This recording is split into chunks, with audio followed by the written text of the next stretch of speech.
आप अमित तोष उपजावे सुनते हैं ना, वो अमित संतोष देने वाला, संतुष्टि शांति और सुख देने वाला वो सबके अंदर में है। उसको ईश्वरीय सुख कहते हैं, ईश्वरीय रस कहते हैं। जो हरि रस पान हो गया तो आठों पहर झूमत ही बीते, डाल दिए सब भरा। उस आत्मरस को पाने के लिए, उस हरि रस को पाने के लिए जो ज्योति नाद रूप में है, हम योग की साधना को जाने और करें तो उनको पाकर के हम अमरता को प्राप्त कर जाएंगे। कहा ऐसा जीते जी पिंड से ऊपर उठ के ब्रह्मांड में चले गए, शरीर निश्चेष्ट हो गया। आप सुन रहे थे गुरु महाराज जी का ऑपरेशन हुआ, आप सुने होंगे, वो शरीर से निकल गए, डॉक्टरों को लगा कि ये मर गए, लेकिन वो जीते जी मरने की कला जानते थे गुरुदेव। तो जो जीते जी मर जाता है अजर और अमर होवे।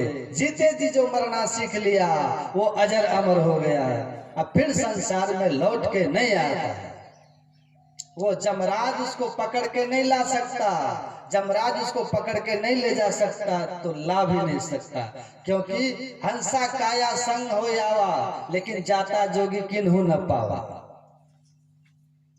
ऐसे योगी जो 10वें द्वार में प्रवेश करके बिंदुनाथ की उपासना करके अपने आप को जड़ावरण से मुक्त करके परम पद को प्राप्त कर लिया है, ऐसे योगी जब निकलते हैं तो काल जमराज के 9 द्वार पर ही पारा होता है। यहाँ से जीव निकला पकड़ लेता है, लेकिन 10वें द्वार का पता जमराज को भी नहीं होता है। तभी तो नचिकेता को कहा था कि हमने सुना है कि वो रास्ता बड़ा सूक्ष्म है, लेकिन ये जानना चाहते हो तो वो सूक्ष्म रास्ता कहाँ है जिससे निकल करके अमर पद की प्राप्ति होती है, काल के गाल से मोक्ष मिल जाता है।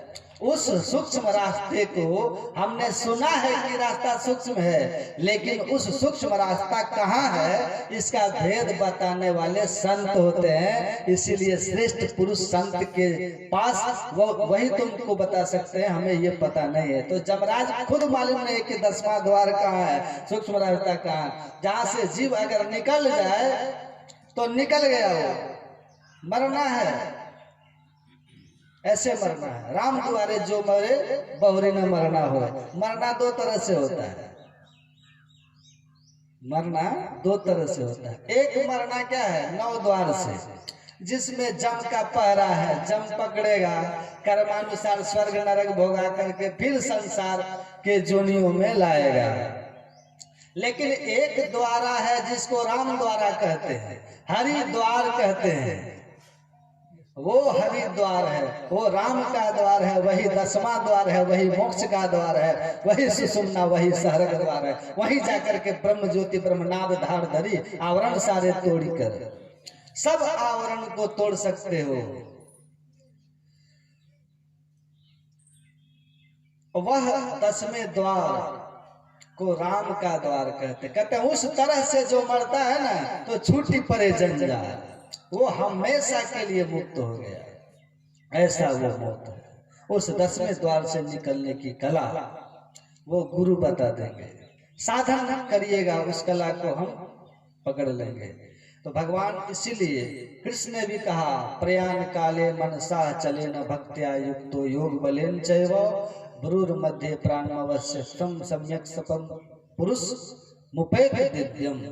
अंतिम समय में ऐसे साधक जिसने आत्मज्ञान को उपलब्ध कर लिया, शरीर का जब प्रारब्ध पूरा होता है, योग बल से भक्ति युक्त होकर के अपनी वृत्ति को 10वें द्वार में स्थिर करके और उसी जगह से वो निकल जाता है, जहां से निकलने के बाद वह परम पुरुष मुपेते दिव्यम, परम पुरुष परमात्मा को प्राप्त करके परम धाम में स्थिर हो जाता है, आवागमन से मुक्त हो जाता है। इसलिए 10वें द्वार से निकल जाना यही योग की शिक्षा है, दीक्षा है। और जो जीते जी 10वें द्वार से निकलना सीख गया वो संसार में भी आनंद से रहता है, क्योंकि सुख और दुख शरीर पर आते हैं, पर जो सुख दुख भोगने वाला है वो जब शरीर में रहेगा।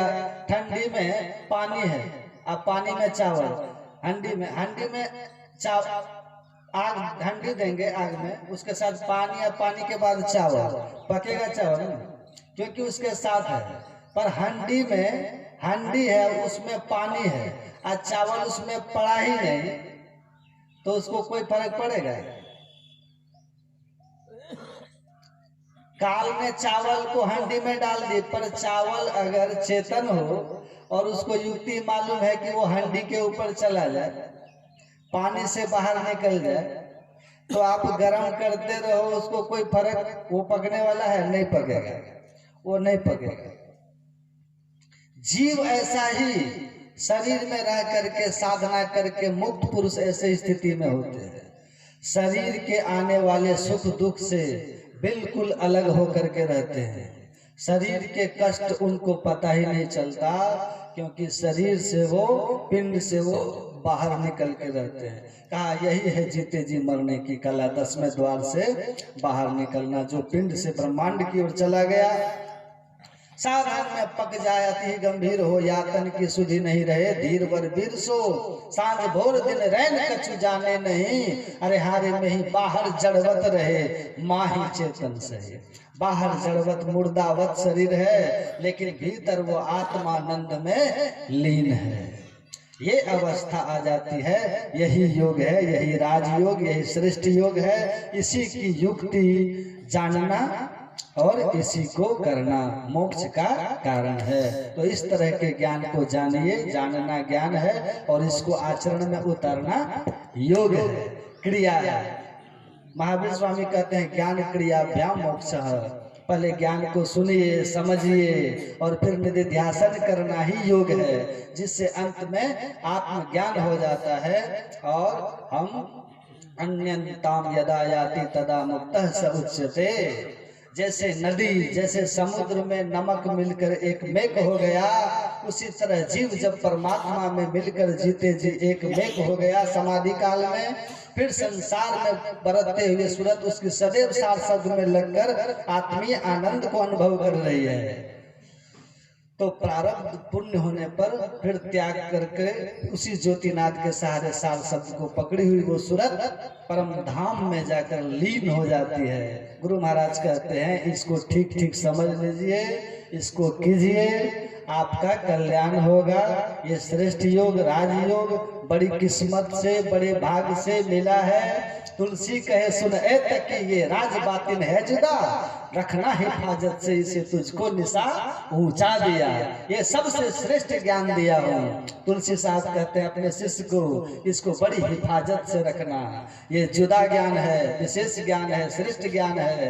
आत्म कल्याण परमात्मा का जीते जी मुक्ति, मोक्ष और जन्म मरण से छुड़ाने वाला ज्ञान है। इसको आप बड़ी हिफाजत और इज्जत से रखना। इसका मतलब यही है कि ज्ञान को हिफाजत करने का अर्थ क्या होता है? अभ्यास करते रहना, नियमित सत्संग और ध्यान करते रहिए, अपने को बचाए रखिए। बोलिए श्री सद्गुरु।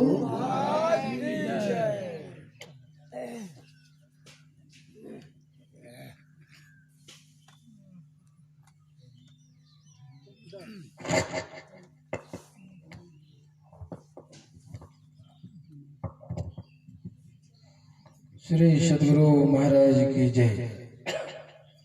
अभी हम लोग स्वामी संदीपानंद जी महाराज से योग के संबंध में सुन रहे थे।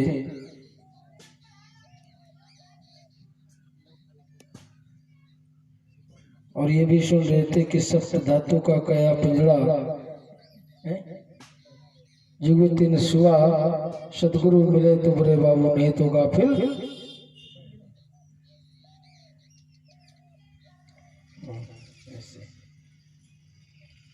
तो गाफिल अगर सो करके रहेंगे तो हम लोगों का काम बनने वाला नहीं है। इसलिए हम लोगों को चाहिए योग करें। और योग कैसे किया जाता है तभी हमारे पूज्य श्री से सुन ही रहे थे। तो चलिए सत्संग में समय तो बहुत हो चुका है। एक छोटा सा भजन, उसके बाद आरती होगी, फिर 2 बजे से फिर होगा भजन ना, कि 3 बजे से, फिर 2 बजे